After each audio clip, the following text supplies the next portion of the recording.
Our goal remains a safe and secure Israel alongside a viable and sovereign Palestinian state.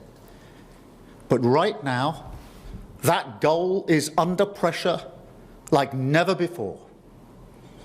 I've always said that we will recognize a Palestinian state as a contribution to a proper peace process at the moment of maximum impact for the two-state solution.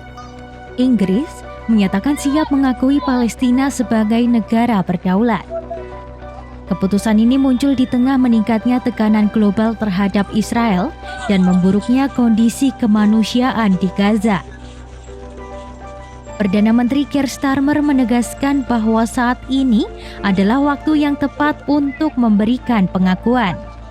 Starmer menyebut pengakuan tersebut bisa menjadi kontribusi nyata untuk menyelamatkan peluang solusi dua negara, yakni Israel yang aman berdampingan dengan Palestina yang layak. Perdana Menteri Inggris Keir Starmer yang sebelumnya menolak pengakuan sepihak, kini mulai melunak setelah lebih dari 250 anggota parlemen menandatangani surat desakan resmi. Our goal remains a safe and secure Israel alongside a viable and sovereign Palestinian state. But right now, that goal is under pressure like never before.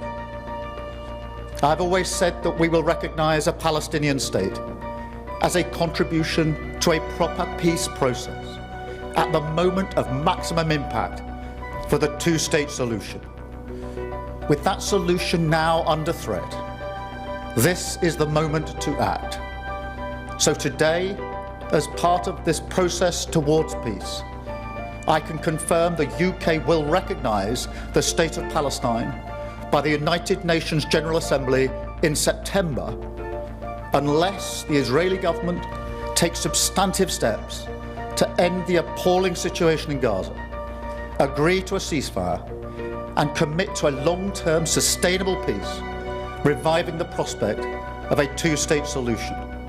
And this includes allowing the UN to restart supply of aid and making clear that there will be no annexations in the West Bank. Meanwhile, our message to the terrorists of Hamas is unchanged and unequivocal.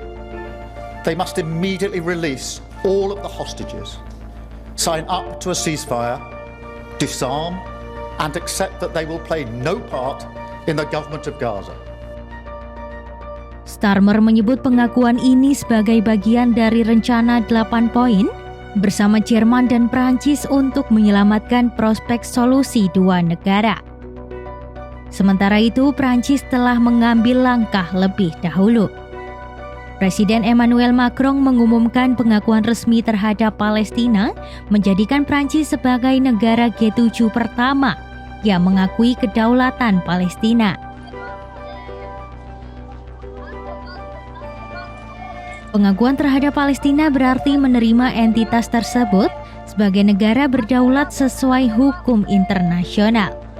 Berdasarkan Konvensi Montevideo 1933, sebuah negara harus memiliki penduduk tetap, wilayah yang jelas, pemerintahan efektif, dan kemampuan menjalin hubungan internasional. Pemenuhan kriteria ini menjadi dasar kuat bagi legitimasi Palestina sebagai negara. Langkah ini memperkuat posisi Palestina dalam diplomasi internasional dan menambah daftar negara pengakunya yang kini mencapai 147 dari 193 anggota PBB, termasuk Rusia, China, India, serta sejumlah negara Eropa seperti Spanyol, Norwegia, dan Irlandia. Dukungan Inggris dan Prancis juga mencerminkan upaya konkret mempertahankan prinsip solusi dua negara, yakni Israel dan Palestina hidup berdampingan secara damai. Namun, implementasinya menghadapi tantangan besar, seperti perluasan permukiman Israel di tepi barat dan Yerusalem Timur. Sekitar 600.000 warga Israel tinggal di wilayah yang diklaim Palestina dan menjadikan batas wilayah sebagai titik sengketa utama. Sementara itu, pemerintah Israel mengecam keras langkah ini, menyebutnya sebagai kemenangan bagi Hamas dan ancaman terhadap perdamaian. Sebaliknya, Presiden Palestina Mahmud Abbas menyambut baik pengakuan Prancis dan menyampaikan apresiasi kepada Macron atas keberaniannya mengambil langkah bersejarah tersebut. Respon dunia pun beragam. Spanyol menyambut baik, sementara Jerman, Italia, Kanada, dan Australia masih bersikap hati-hati. Negara-negara ini tetap mendukung solusi dua negara, namun menilai waktu pengakuan harus tepat. Arab Saudi menyerukan negara-negara lain agar mengikuti langkah serupa, menandakan bahwa isu pengakuan Palestina kembali menghangat dalam percaturan diplomasi global. Langkah Inggris dan Prancis dipandang sebagai sinyal penting bahwa dunia internasional tengah mencari jalan keluar dari kebuntuan politik Israel dan Palestina.